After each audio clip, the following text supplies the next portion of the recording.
கர்த்தராகிய இயேசு கிறிஸ்துவின் இனிய நாமத்திலே காலை வேளையிலே கர்த்தருடைய வார்த்தையை பகிர்ந்து கொள்ளும்படியாய் கிருபை செய்து நன்றி துதிக்கிறேன், ஸ்தோத்திரம் செலுத்துகிறேன். வாசித்து கேட்டதான அப்போஸ்தலர் நடவடிக்கைகளின் புஸ்தகம் 12ஆம் அதிகாரத்தின் முதல் வசனத்தை வாசிக்கலாம். அக்காலத்திலே ஏரோது ராஜா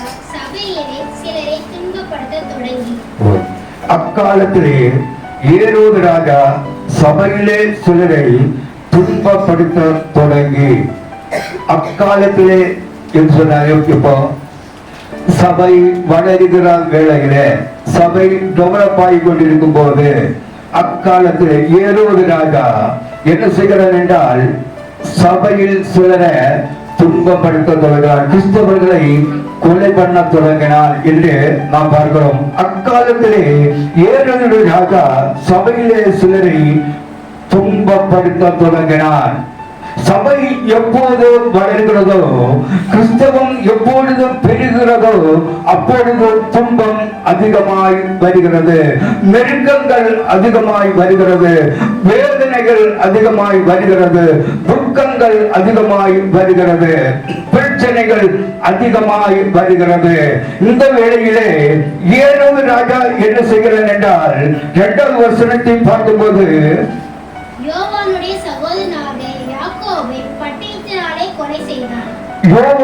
சகோதரனாகிய யாக்கோபை பட்டயத்தினாலே கொலை செய்தான்.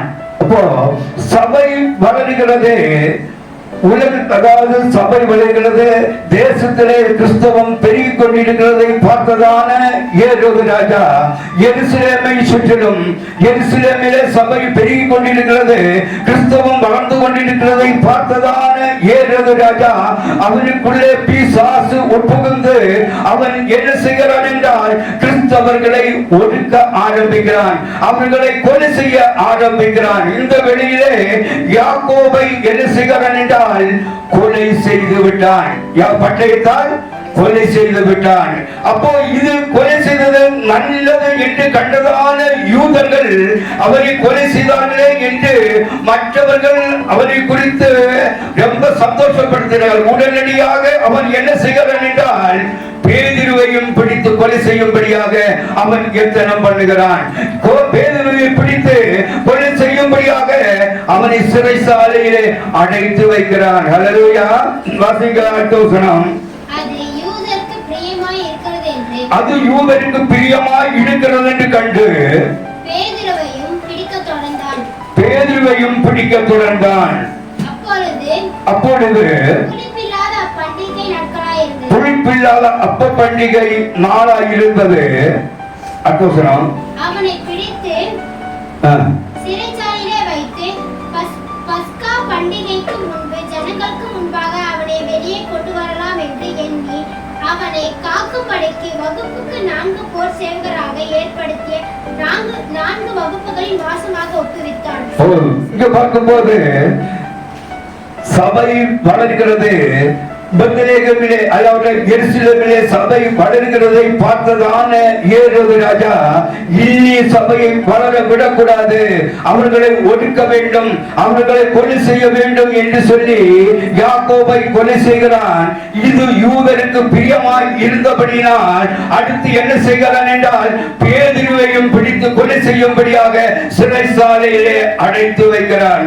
அடைத்து வைத்தது மாத்திரமல்ல, ஒரு வாசலிலே 4 ராணுவ அதிகாரிகள் மூலம் 4 அடுக்கு, 4 கேட்டு, ஃபர்ஸ்ட் கேட்டு, செகண்ட் கேட்டு, தேர்ட், ஃபோர்த், அப்போ 4 அடுக்கு பாதுகாப்பு வைத்து அவனை பத்திரப்படுத்துகிறார்கள். ஏனென்றால் இந்த பஸ்கா பண்டிகை முடிந்த உடனே அவனை கொலை செய்ய வேண்டும் என்று ஏரோது ராஜா திட்டம் போட்டான். ஹல்லேலூயா.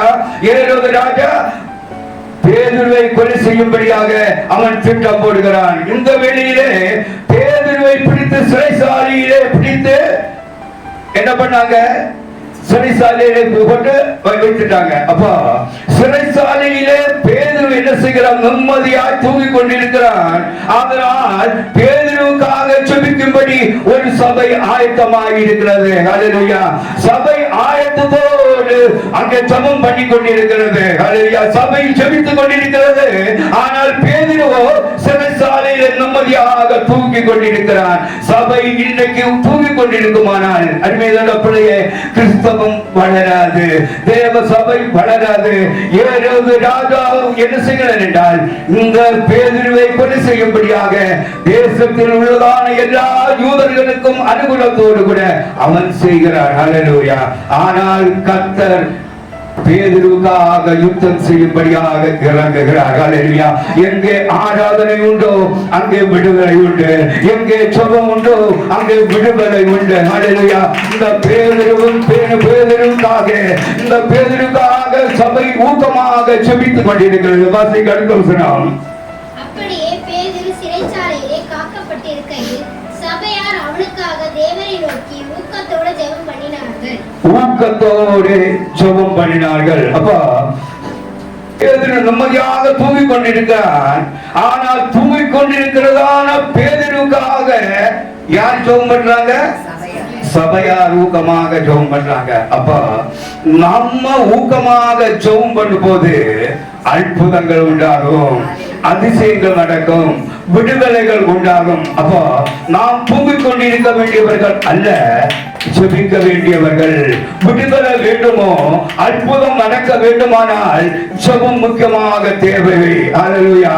பேதுரு அதை பற்றி கவலைப்படல. ஏனென்றால் அவனுக்கு தெரியும், அடுத்த நாள் பஸ்கா பண்டிகை முடிந்த உடனே அவனை க்ளோஸ் பண்ணுவாங்க, கொலை பண்ணுவார்கள் என்று பேதுருவுக்கு தெரியும். ஆனால் பேதுருவுக்காக ஜெபிக்கிறது அவனுக்கு தெரியாது. பேதுருவுக்காக சபை ஜெபிக்கிறது பேதுருக்கு தெரியல. ஆனால் அருமையான பிள்ளையே, அவனுக்காக ஜெபித்தபடியும் போது, அவனுக்காக ஜெபித்துக் கொண்டிருக்கும் போது பரிசுத்த ஆவியானவர் தன்னுடைய தூதனை அனுப்பி சிறைச்சாலையிலே தூதன் இறங்கி வருகிறார். சிறைச்சாலையிலே தூதன் இறங்கி வந்து பேதுருக்கு முன்பாக நிற்கிறார். பேதுருவே, நீ ஏன் தூங்கிக் கொண்டிருக்கிறாய்? நீ ஏன் தூங்கிக் கொண்டிருக்கிறாய்? நான் உன்னை விடுவிக்க போகிறேன், நான் உனக்கு அற்புதம் செய்கிறேன், நான் உனக்கு அதிசயம் செய்ய போகிறேன் என்று தூதன் முன்பாக வந்து நிற்கிறார். ஹல்லேலூயா. தூதன் வந்து அவன் விழாவிலே தட்டுகிறான். பேதுருவே, நீ எழுந்திரு, நீ ஏன் தூங்குகிறாய் என்று சொல்லி அவன் விழாவிலே தட்டின போது அவன் எழுப்பினான். ஆனால் அவன் எழுப்பினது கூட அவனுக்கு சரியா தெரியல. அவன் சொல்கிறான், ஒரு போர்வையை போர்த்துக்கொள். வசிக்க பேதுருவை விழாவிலே தட்டி சீக்கிரமாய் எழுந்திரு என்று அவனை எழுப்பினான். உடனே சங்கிலிகள் அவன் கையில் இருந்து விழுந்தது. சங்கிலிகள் அவன் கையிலிருந்து விழுந்தது. யாரும் அழிக்கல, சங்கிலிகளை யாரும் அழிக்கல. யார் அழித்தது? தூதன் அழிக்கிறார். யூதன் என்ன பண்ணா? யூதன் வந்து இறங்கின உடனே ஒரு தூதன் அவனுடைய விழாவிலே தட்டுகிறான். தட்டின மாத்திரத்திலே அவன் கையில் இருந்ததான கட்டுகள் கடந்தது. சிறைச்சாலையின் அஸ்திபாரங்கள் அசைகிறது. சிறைச்சாலையில் இருந்ததான கதவுகள் ஒவ்வொன்றாக திறக்கப்படுகிறது. ஹல்லேலூயா. அருமையான பிள்ளையே, சபை அங்கே ஊக்கமாய் ஜெபித்த போது இங்கே அற்புதம் உண்டாகிறது. சபை ஊக்கமாய் ஜெபித்த போது சிறைச்சாலையின் அஸ்திபாரங்கள் அசைகிறது. ஹல்லேலூயா. அன்றைக்கு ஒரு நாள் அப்போஸ்தலர் 16ஆம் அதிகாரத்தில் பார்க்கும்போது பவுலும் சீலாவையும் சிறைச்சாலையில் போட்டபோது அவர்கள் நடுராத்திரியிலே ஒருவரை 2 பேரும் தேவனை துதித்து பாடின போது சிறைச்சாலையில் அஸ்திபாரங்கள் அசையும்படியாய் பரிசுத்த ஆவியானவர் இறங்கி வந்து அவர்கள் கட்டுகளை அறுத்தார் என்று அப்போஸ்தலர் 16ஆம் அதிகாரத்தில் நாம் வாசிக்கிறோம். ஆனால் இங்கே பார்க்கும்போது சபை அவனுக்காக ஜெபிக்கிறது. ஹல்லேலூயா. நம்முடைய வாழ்க்கையிலே விடுதலை வேண்டுமானால், நம்முடைய வாழ்க்கையிலே அற்புதம் நடக்க வேண்டுமானால் தூங்கிக் கொண்டு இருந்தால் விடுதலை இல்லை, தூங்கிக் கொண்டிருந்தால் அற்புதம் நடைபெறாது. ஜெபிப்பீர்களானால் கர்த்தர் உங்களுக்காக யுத்தம் செய்வார், கர்த்தர் உங்களுக்காக இறங்கி வருவார். ஆகையால் ஆண்டவர் தூதன் என்ன பண்ணுகிறான் என்றால் பேதுருடைய விழாவிலே தட்டி, பேதுருவே நீ எழுந்து உன் வஸ்திரத்தை தொடுத்துக்கொள், உன் பாதரட்சியை தொடுத்துக்கொள் என்று சொல்லி அவனை கையை பிடித்துக் கொண்டு முதல் வாசல், இரண்டாவது வாசல், மூன்றாவது வாசல், ஒவ்வொரு வாசல் வழியாக அவன் வெளியே கடந்து வருகிறான். அல்லேலூயா. அருமையானவர்களே, கட்டப்பட்டவனாக, ஓ நாளில் யாருடைய துணையும் இல்லாமல், அடுத்த நாள் அவனுக்கு சாவு என்று நினைக்க போது, அடுத்த நாள் அவனுக்கு கொலை செய்வார்கள் என்று அவன் நிம்மதியாக தூங்கிக் கொண்டு, ஏன்னா இனி அவன் கவலைப்பட்டு பிரயோஜனம் இல்லை, ஆகையால் அவன் நிம்மதியாக தூங்கிக் கொண்டிருந்த போது அவனுக்காக செபிக்கிறதான ஒரு கூட்டம், அவனுக்காக செபிக்கிறதான ஒரு சபை எழும்பி நின்றது. அல்லேலூயா. நமக்கு பிரச்சனையை மாற்ற வேண்டுமானால் சபை செபிக்க வேண்டும். நம்முடைய வாழ்க்கையில் உள்ள போராட்டம் மாற வேண்டுமானால் சபை செபிக்க வேண்டும். சபை ஜெபிக்க வேண்டுமானால் சபையிலே முக்கியமாய் நீங்கள் வர வேண்டும். அல்லேலூயா. உங்கள் வாழ்க்கையிலே ஆசீர்வாதம் வேண்டுமானால் சபையிலே வரும்போது பவுல் என்ன பண்ணார்? சபையில வந்து பிரசங்கம் பண்ணி கொண்டிருக்கிறவன், பிரசங்கம் பண்ணுகிறவன், அவர் ஊழியக்காரன். அந்த சபையிலே அவர் ஊழியம் செய்து கொண்டிருந்தார். அல்லேலூயா. ஆகையத்தான் அவனுக்காக அவன் செபிக்கிறாங்க. அல்லேலூயா. இப்போ தூதன் பிடித்துக் கொண்டு நேராக வெளியே விடுகிறான். வெளியே விட்டு நேராக மூன்றாம் கேட்டு, இரண்டாவது வாசல், மூன்றாம் வாசல், நாலாவது வாசல் தாண்டி வெளியே விட்டு தூதன் போய்விட்டான். அகவசன வசிக்க தெளிவு வந்தபோது ஏரோதின் கைக்கும் யூத ஜனங்களின் எண்ணங்களுக்கும் என்னை விடுதலை ஆக்கும்படி கர்த்தர் தம்முடைய தூதனை அனுப்பினார் என்று நான் இப்பொழுது மெய்யாய் அறிந்திருக்கிறேன் என்றான். பேதுருவுக்கு தெளிவு வந்த போது அவன் என்ன பண்ணாது? அப்ப இது ஒரு வீதியிலே நெடுக நடந்து போனார்கள். உடனே தூதன் அவனை விட்டு போய்விட்டான். போன உடனே அவனுக்கு தெளிவு வருது. இப்ப தூதன் தான் பிடிச்சு கொண்டு வரான். தூதன் பிடிச்சு கொண்டு போகும்போது அவன் தூங்கிட்டு இருக்கிறதானா, அதாவது அவன் தெளிவா இருக்கிறதானா என்று அவனுக்கு ஒரு ஞாபகம் இல்லை. ஏன்னா தூதன் தானே பிடிச்சிட்டு கொண்டு போறான், அவன் சுயமாய் போகல. அப்போ தூதன் போன உடனே அவனுக்கு தெளிவு வருகிறது. தெளிவு வந்த உடனே அவன் நினைக்கிறான், ஓ ஆண்டவர் தான் தன்னுடைய தூதனை அனுப்பி என்னை விடுவித்தார் என்று சொல்லி அவன் புரிந்து கொண்டான். புரிந்து கொண்டு எங்கே ஜெபித்துக் கொண்டு இருக்கிறார்களோ அங்கே அவன் போகிறான். அல்லேலூயா. எங்கே ஜெபித்துக் கொண்டு இருக்கிறார்களோ அங்கே போகிறான். 19வது வசனம். அவன் அப்படி நிச்சயித்துக் கொண்டு மார்க்கு என்னும் பேர் கொண்ட யோவானுடைய தாயாகிய மரியாள் வீட்டுக்கு வந்தான். அங்கே அநேகர் கூடி ஜெபம் பண்ணி கொண்டிருந்தார்கள். பேதுரு வாசல் கதவை தட்டின போது ரோதை என்னும் பேர் கொண்ட ஒரு பெண் ஒற்று கேட்க வந்தார். அப்ப அவன் இப்படி நிச்சயித்துக் கொண்டு மார்க்கு என்று பெயருள்ளதான அவனுடைய வீட்டுக்கு வர. அப்ப அவன் மார்க்கு என்று சொல்கிறதான வீட்டிலே ஜெபம் பண்ணுவார்கள் என்று அங்க சபை கூடி இருக்கிறது, ஜனங்கள் கூடி இருக்கிறாங்க, அங்க ஜெபம் நடந்து கொண்டு இருக்கிறது. அந்த ஜெபத்தினால தான் தூதன் என்னை, அதாவது இந்த என்னை விடுதலை ஆக்கினான் என்று பேதுரு உணர்ந்து கொண்டு நேராக எங்கிருந்து வரான்? மார்க்குடைய வீட்டுக்கு அவன் வருகிறான். அல்லேலூயா. அவன் மார்க்குடைய வீட்டுல வந்து அவன் கதவை தட்டுகிறான். கதவு தட்டின உடனே ரோதை என்று சொல்கிறதான ஒரு பெண் ஓடி வந்து பார்க்கிறார். கதவை திறக்கல, அப்படியே திறந்து பார்க்கிறார். பார்க்கும் போது பேதுரு நிற்கிறதை பார்க்கிறார். பேதுரு நிற்கிறதை பார்த்த உடனே அவர் உள்ளே போய் சொல்கிறார், பேதுரு வந்திருக்கிறார் என்று. நீங்க ஜெபித்த ஜெபத்திற்கு பதில் வந்திருக்கிறது என்று சொல்லுகிறாங்க. அந்த பெண் சொல்கிறார், நீங்க இவ்வளவு நேரம் ஜெபித்தீர்களே, ராத்திரி முழுவதும் ஜெபித்தீர்களே, அந்த ஜெபத்திற்கு பதில் வெளியிருக்கிறது என்று அந்த ரோதை என்ற பெண் சொன்ன போது அவர்கள் சொல்கிறாங்க, உனக்கு பைத்தியம் என்று. அருமைய நடப்பிலே ஜெபத்திற்கும் பதில் இருக்கிறது. 2 இன்ச்சு கதவுக்கு வெளியே ஜெபிக்க ஜெபத்திற்கு வெளியே பதில் நிற்கிறது. அல்லேலூயா. ஆனால் அவர்கள் என்ன சொல்றாங்க? உனக்கு பைத்தியம் என்று. உனக்கு பைத்தியம். வாசி அடுத்த வசனம். பேதுரு வாசல் கதவை தட்டின போது ரோதை என்னும் பேர் கொண்ட ஒரு பெண் ஒற்று கேட்க வந்தாள். பேதுரு ரோதை என்ற பெயர் கொண்ட ஒரு பெண் ஒற்று கேட்க வந்தாள். அவள் பேதுருவின் சத்தத்தை அறிந்து சந்தோஷத்தினால் கதவை திறவாமல் உள்ளே ஓடி பேதுரு வாசலுக்கு முன்னே நிற்கிறார் என்று அறிவித்தார். பேதுரு வாசல் முன்னே நிற்கிறான் என்று அறிவித்தார். அவர்கள் நீ பிதற்றுகிறாய் என்றார்கள். அவர்கள் சொல்கிறாங்க நீ பிணற்றுகிறாய் என்றார்கள். அவரோ அவர்தான் என்று உறுதியாய் சாதித்தாள். அப்போ அந்த ரோதை என்ற பொண்ணு என்ன சொல்கிறார், நீங்க ஜெபித்ததான சுபத்துக்கு பதில் வெளியே நிற்கிறது, நீங்க வந்து பாருங்க என்று சொல்றாங்க. ஆனால் அந்த ஜெபத்திற்கு பதில் வந்து இருக்கிறதை அவங்க என்ன விசுவசிக்கல. அவங்க விசுவசிக்காம என்ன சொல்றாங்க, உனக்கு பைத்தியம், நீ பைத்தியதாரி, நீ பைத்தியம் பேசுற மாதிரி பேசுறாய் சொல்றாங்க. இல்ல அவர் சொல்ல, இல்ல எனக்கு பைத்தியம் இல்ல, நீங்க ஜெபித்த ஜெபத்துக்கு வெளியே வாசல்ல நிக்கிறது பதில் நிக்கிறது, நீங்க ஜெபித்த ஜெபத்துக்கு வெளியே ஆசீர்வாதம் நிற்கிறது என்று அவர் சொல்கிறார்.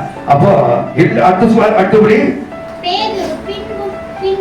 அவளோ அவள் என்று உறுதியாக சாதித்தார். அப்பொழுது அவர்கள் அவருடைய தூதனாய் இருக்கலாம் என்றார்கள். ஆனா அந்த ஜெபித்தவர்கள் இன்னும் விசுவசிக்கல, நம்பவே இல்லை.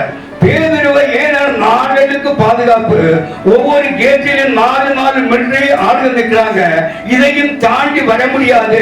இந்த சூழ்நிலையிலே பேதுரு வந்திருக்க மாட்டான், சில வேளை ஒரு தூதன் வந்திருப்பான் என்று அவர்கள் சொல்லுகிறாங்க. அப்பா அவர்கள் திருப்பி சொல்லுகிறாங்க, இல்லை, நீங்க ஜெபித்த ஜெபத்துக்கு பதில் வெளியே நிற்கிறது, நீங்க ஜெபித்த ஜெபத்துக்கு வெளியே பதில் நிற்கிறது என்று அவள் விடாமல் சொன்னபடினால பேதுருவும் விடாமல் கதவை தட்டிக் கொண்டே இருந்த போது அவர்கள் வந்து பார்க்கிறாங்க. ஹல்லேலூயா. வந்து பார்த்த போது பேதுரு பின்னும் தட்டிக் கொண்டே இருந்தான். அவர்கள் திறந்த போது அவனை கண்டு பிரமித்தார்கள். ஹல்லேலூயா. அவர்கள் பிரமித்தார்கள். அவர்களுடைய ஜெபத்திற்கு பதில் வெளியே நிற்கிறதை பார்த்து அவர்கள் பயப்படுகிறார்கள், பிரமித்தார்கள். முதலில் சொல்றாங்க, இவர்கள் தூதனாய் இருக்கலாம் வந்திருக்கிறது. இல்லை, அவன் தட்டிக்கொண்டே இருக்கும் போது உங்க ஜெபத்திற்கு பதில் வேண்டுமானால் நீங்க தட்டிக்கொண்டே இருக்கலாம். ஜெபித்துக் கொண்டே இருக்கும் போது கர்த்தர் உங்களுக்காக யுத்தம் செய்யும்படியாக அவர் தம்முடைய தூதனை அனுப்பி நம்மை விடுவிப்பதற்கு அவர் உண்மையுள்ள தெய்வமாய் காணப்படுகிறார். எங்கே விடுதலை வேண்டுமானால், நம்முடைய வாழ்க்கையிலே விடுதலை வேண்டுமானால், நம்முடைய வாழ்க்கையிலே அற்புதம் வேண்டுமானால், நாம் தேவனுடைய பாதத்திலே உட்கார்ந்து ஜெபிப்போமானால் கர்த்தர் நமக்காக இறங்கி வருவார். அவர் நமக்காக யுத்தம் செய்வார். அவர் நமக்காக தம்முடைய தூதனை அனுப்பி அவர் விடுவிப்பதற்கு உண்மையுள்ள தெய்வமாய் காணப்படுகிறார். ஹல்லேலூயா. சில வருடங்களுக்கு முன்பாக ஒரு ஊழியக்காரர் ஒரு சாட்சி சொன்னதை கேட்டிருக்கிறேன்.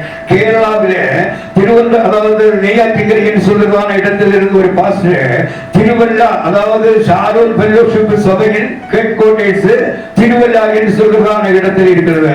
இவர் என்ன பண்ணுவாங்க, என்ன சொன்னா, சாயங்காலம் ஆன போது இந்த நெய்யாற்றிங்கரை என்று சொல்லுவான இடத்தில் இருந்து திருவாலை என்ற இடத்திற்கு பஸ் ஏறி போகிறாரு. பஸ் ஏறி அந்த ஹெட் ஆபீஸுக்கு போகிறாரு. போய்கொண்டிருக்கும் போது ஒரு ஸ்டாப்புக்கு முன்னாடி அவரை இறக்கி விட்டாங்க. அவரை நைட் ஆனபடினால இரவு 10-11 மணி என்று சொன்னாரு. அந்த டைமில் இறக்கி விட்டாங்க. இறக்கி விட்டு அவருக்கு என்ன செய்யணும்னு தெரியல, இருக்கானதுனால அவர் என்ன பண்ணாரு, அப்படியே நிற்கிறார். நிற்கும் போது ஆவியானவர் பேசுறாரு, உனக்கு ஆபத்து வருகிறது, இங்க இருந்து ஓட சொன்னாராம். இவர் என்ன செய்யறதுன்னா ஒரு 5 நிமிஷத்துல ஒரு 2 கிலோமீட்டர் ஓடினாராம். அப்போ ஓடிட்டு இருக்கும் போது பின்னாடி ஒரு கும்பல், ஒரு கொள்ளை கும்பல் இவரை துரத்திட்டே வருகிறாராம். துரத்திட்டே வந்து அவர் கடைசியாக என்ன செய்தார் என்றால், இந்த பொட்டி கடை வச்சிருப்பாங்கல்ல, பொட்டிகள் வச்சிருக்க அதுக்கு அடியில என்ன பண்ணும், மேல கேப்பா இருக்கும், மேல பலகை வச்சிருப்பாங்க, அதுக்கு அடியில போய் படுத்துட்டாராம். அப்ப அடியில போய் படுத்து சூட்கேஸ் இருக்கிறது, அடியில போய் படுத்துட்டு ஆண்டவனுக்கு பிரேயர் பண்ணிட்டே இருக்காரு. அப்போ இவர்களும் அந்த கொள்ளை கும்பல் என்ன பண்ணாங்க, நேராக வந்தாங்க. இவர் எங்க வந்தாரோ அதே இடத்துல வந்து இருக்கிறாங்க. அவர் சொல்றாங்க, இவர் பெரிய பிசினஸ் மேன், மலையாளத்தில் சொல்றாங்க, இவர் பெரிய பிசினஸ் மேன், நிறைய பணம் வைத்திருப்பாரு, இவர் என்ன செய்யலாம் சொல்லி அப்படியே நின்று விட்டு இந்த கொள்ளை கும்பல் ஆளுங்க என்ன பண்ணாங்க, இவர் அடியில படுத்திருக்காரு, அந்த மேல அந்த பலருக்கு மேலே வந்து உட்கார்ந்து இருக்காங்க. ஹல்லேலூயா. அப்போ அற்புதம் எப்படி ஆண்டவர் செய்கிற பாருங்க. பலகைக்கு அடியில அந்த ஊழியக்காரன் படுத்திருக்காரு. மேலே இவரை கொலை செய்வதற்கு அல்லாவிட்டால் அந்த பணத்தை பிடுங்குகிறதான அந்த கொள்ளை கும்பல் இவர் மேலே உட்கார்ந்து இருக்கிறாங்க. ஹல்லேலூயா. 1 இன்ச்சு கதவு தான் அருமையான அற்புதம். அற்புதம் வெளியே 1 இன்ச்சு கதவுக்கு வெளியே இருக்கிறது. ஆனால் அவர்களால் உணர்ந்து கொள்ள முடியல. ஹல்லேலூயா. இந்த ஊழியக்காரனுக்கு 1 இன்ச்சு 2 இன்ச்சு பலகை தான். அந்த பலகைக்கு கீழே இவர் இருக்காரு. பலகைக்கு மேலே அந்த கொள்ளைக்கார கும்பல் இருக்கிறது. ஹல்லேலூயா. கர்த்தருடைய வழிகள் முற்றிலும் வித்தியாசமா இருக்கிறது. ஹல்லேலூயா. சில நாட்கள் கண்டவன உடனே அவர் நேராக வந்து சபையிலே சாட்சி சொன்னார். ஹல்லேலூயா. நம்மை விடுவிப்பதற்கு அவர் உண்மையுள்ள தேவன். அருமையானவர்களே, அவரை நோக்கி கூப்பிடும் போது, கர்த்தரை நோக்கி கூப்பிடும் போது அவர் நமக்காக யுத்தம் செய்வார். ஹல்லேலூயா. அருமையானவர்களே, இந்த காலவெளியிலே அற்புதம் செய்வதற்கு அவரை போல வேறு யாரும் இல்லை. ஹல்லேலூயா. கானாவூரிலே கல்யாணம் நடக்கிறது. திராட்சரசம் குறைபடுகிறது. எல்லோரும் பரபரப்பான சூழ்நிலையிலே காணப்படுகிறாங்க. திராட்சரசம் இல்லையே என்று கவலையோடு இருக்கும் போது தாயாகிய மரியாள் சொல்கிறார், இயேசுவை பார்த்து சொல்கிறார், இவர்களுக்கு திராட்சரசம் இல்லை என்று. அவருடைய ஆண்டவர் சொல்கிறார், என் வேளை இன்னும் வரவில்லை. ஹல்லேலூயா. ஆண்டவரே, என்னை ஆசீர்வதிக்க உம்முடைய வேளை எப்போது, எம்முடைய வேளை எப்போது என்று இந்த காலையிலே நாம் சொல்லிப்போம். ஹல்லேலூயா. ஓ ஆண்டவரே, என்னை ஆசீர்வதிக்க, என்னை விடுதலையாக்க, எனக்கு அற்புதம் செய்ய, ஓ ஹல்லேலூயா, உம்முடைய வேளை எப்போது என்று இந்த காலையிலே சொல்லிப்பாங்க. சொல்லிப்போம். ஹல்லேலூயா. ஓ நமக்கு விடுதலை வேண்டுமானால், ஹல்லேலூயா, ஓ ஜெபம் முக்கியமாய் நாம் தேவனுடைய பாதத்திலே சொல்லிக்க வேண்டும். அவர் நம்மை வெட்கப்படுத்துகிற தெய்வம் அல்ல. அவர் நம்மை வெட்கப்படுத்துகிற தெய்வம் அல்ல. பந்தியில் இருக்கிறவர்கள் ஹல்லேலூயா, பந்தியில் எழுப்பும் முன்னால் ஒவ்வொரு பணியையும் நெசமாயும் மாற்றுகிறவர். அவருடைய வேலை வந்ததென்றால், உன்னை ஆசீர்வதிக்க வேண்டிய வேலை வந்தது என்றால், ஹல்லேலூயா, பந்தியில் இருக்கிறவர்கள் எழுப்பும் முன்னால், பந்தியில் இருக்கிறவர்கள் எழுப்பும் முன்னால் அந்த வீட்டு எஜமானை வெட்கப்படுத்தாமல், ஹல்லேலூயா, முழு தண்ணீரையும் நெசமாய் மாற்றுகிறவர் நாம் ஆராதிக்கிற தேவன். ஹல்லேலூயா. இந்த காலையிலே தேவப்பிள்ளையே, ஓ அற்புதம் வேண்டுமானால் நீ என்னை நோக்கி கூப்பிடு, நான் உனக்கு மறுபடியும் கொடுத்து நீ அறியாததும் எட்டாவதுமான பெரிய காரியங்களை செய்வேன் என்று வாக்குத்தத்தம் செய்த தேவன். ஹல்லேலூயா. இந்த காலையில் ஆண்டவரே, எங்களை மட்டுமாக நாங்கள் தாழ்த்துவோம் ஆண்டவரே, எங்களை மட்டுமாக நாங்கள் தாழ்த்துவோம் ஆண்டவரே. ஹல்லேலூயா. ஹல்லேலூயா. glory hallelujah. பிதாவே, உமக்கு நன்றி செலுத்துகிறோம் ஆண்டவரே. பரிசுத்த ஆவியானவரே, உமக்கு நன்றி செலுத்துகிறோம் ஆண்டவரே. ஹல்லேலூயா. ஹல்லேலூயா. இயேசுவே, உமக்கு நன்றி செலுத்துகிறோம். எங்களுக்குமாய் நேசிக்கிற நேசமிக்க நல்ல பிதாவே, இந்த சந்தோஷம் சமாதானமான நல்லபடிக்காய் உமக்கு நன்றி செலுத்துகிறோம் ஆண்டவரே. ஹல்லேலூயா. எங்கள் வாழ்க்கையிலே பிரச்சனைகள் வரும்போது, போராட்டங்கள் வரும்போது, மரண கட்டுகள் வரும்போது, யார் நம்மை விடுவிப்பான் என்று கலந்து நிற்கும் போது, ஹல்லேலூயா, அவர் தம்முடைய தூதரை அனுப்பி, ஹல்லேலூயா, ஓ பவுலே, பிதாவே நீ கலங்காதே, பேதுருவே நீ கலங்காதே, நான் உன்னோடு இருக்கிற கர்த்தர் என்பதை தேசம் அறிந்து கொள்ளும்படியாய் நான் உனக்காக இறங்கி வந்து அற்புதம் செய்வேன் என்று பரிசுத்த ஆவியானவர் சொல்கிறார். ஹல்லேலூயா. என்னை நோக்கி கூப்பிடுவாயானால் நான் உனக்காக யுத்தம் செய்வேன். நீ என்னை நோக்கி கூப்பிடுவாயானால் நான் உனக்காக யுத்தம் செய்வேன். ஹல்லேலூயா. நீங்கள் சும்மா இருப்பீர்கள் என்று. ஹல்லேலூயா. பேதுரு என்று சுமதியாக தூங்கிக் கொண்டிருந்தார். ஹல்லேலூயா. தம்முடைய தூதனை அனுப்புகிறார். ஹல்லேலூயா. சபை உணவோடு ஜெபித்த போது, சபை உணவோடு ஜெபித்த போது, ஓ பரிசுத்த ஆவியானவரால் இருப்பபடியல்ல, தேவனால் வந்து உட்கார முடியல. ஹல்லேலூயா. அவர் தம்முடைய தூதனை அனுப்பி, ஹல்லேலூயா, ஓ பேதுருவை கொண்டு வந்து விடுதலை கொடுக்கிற தேவன். ஹல்லேலூயா. கர்த்தாவே, உமக்கு நன்றி செலுத்துகிறோம் ஆண்டவரே. இந்த காலையிலே எங்களை மட்டுமாக நாங்கள் தாழ்த்தி ஒப்புக்கொடுக்கிறோம். இயேசுவின் நாமத்தில் நிற்கிறோம் நல்ல பிதாவே. ஆமென்.